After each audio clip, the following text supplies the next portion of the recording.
Call on Government Order of the Day number 2.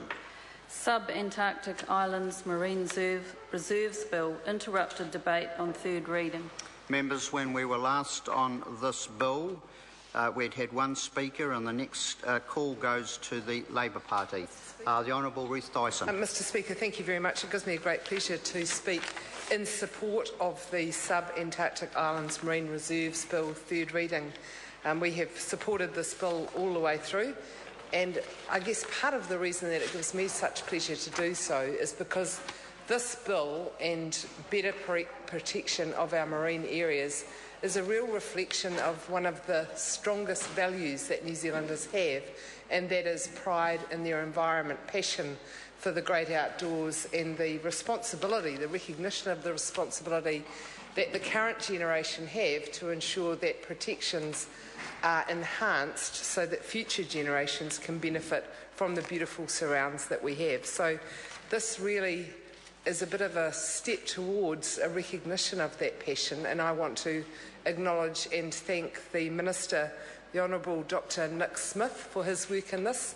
I believe he's a person who has a personal commitment and passion for the conservation portfolio, but also for the great outdoors more generally, and I'm sure it's given him a great pleasure to be able to progress this bill to this stage. So what this bill does is better protect 3 of the Subantarctic Islands marine area in the Antipodes, in the Bounty Islands and in Campbell Island. I've had the pleasure of visiting Campbell Island, and I can say that it's a part of the world, the whole of the Subantarctic Islands areas is a part of the world that more members of Parliament should visit. Some perhaps need not hasten on their return from such a visit, but it's certainly very worthwhile to see such an amazing area, and we should consider ourselves very fortunate that we do live in New Zealand and are able to access such beauty. The bill also provides for an independent review of the Campbell Island Reserve in 5 years, because there's part of the surround of Campbell Island that isn't included in the Marine Reserve area, and then the review would look at whether or not the reserve should be extended to include that part in the Marine Reserve. And the third part of the bill is making members of or commanding officers of the New Zealand Defence Force rangers, so that they are able to enforce the protections that this legislation gives to those 3 islands. So, Mr Speaker, I think it's a very good piece of legislation, and I'm very pleased to be part of the Labour team who totally supports this. As I said, one of the reasons that it is so important is because it's a reflection of the values that so many New Zealanders have, our passion for our great outdoors, our love for the natural environment, and our understanding of the responsibility that we have for future generations. The record of the National Government hasn't been great in all those areas, though. There have been what I would regard as broken promises, and I think that's deeply disappointing in an area that is so important to the average New Zealander. One of the 2 areas that I just want to touch on, in comparison to what I think is a great bill giving us this enhanced marine protection, one of the 2 areas I want to touch on is the total lack of a sense of urgency, of a sense of responsibility, of any strong action to protect the Maui's dolphins. Mr Speaker, in the world there are 55 adult Maui's dolphins left. That's fewer than members of this Parliament. But yet, when the opportunity arose for the Minister of Conservation and the Minister of Fisheries to say, we have the responsibility to ensure the future survival of this species, the Minister said, no, that's a little bit hard for us. It's a big call.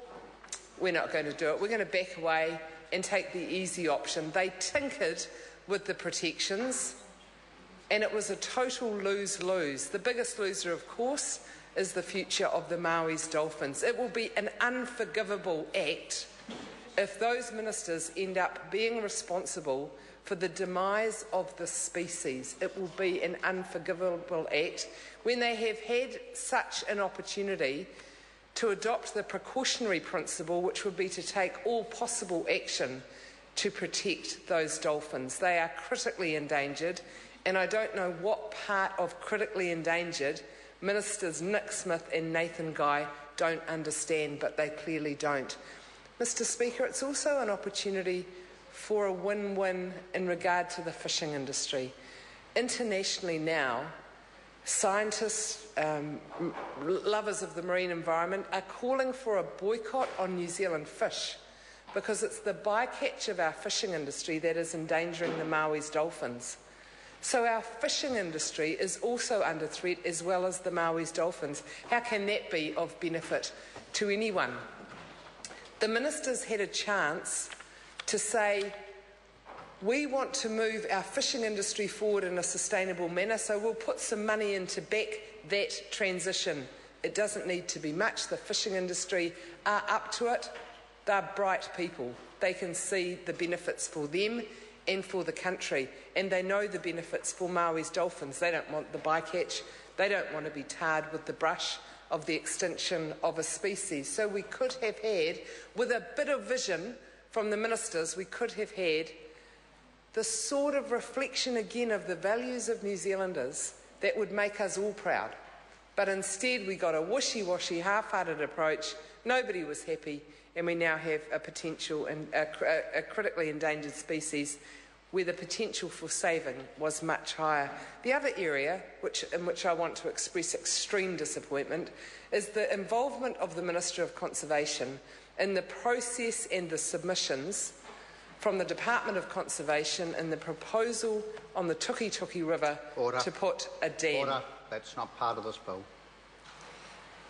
The Minister of Conservation, unlike his actions in regard to this legislation by establishing 3 marine reserves, did exactly the opposite in the case of the Ruataniwha Dam, where he meddled to the point of the department being silenced. Order. We're on the third reading, and the third reading relates to the contents of the bill as reported back from the Select Committee. And if you look on page Speaker's Rulings 122, and there are 4, 5, 6 and 7 and 123.1, it's very clear. Third readings relate to the report back from the committee. Honourable Ruth Dyson.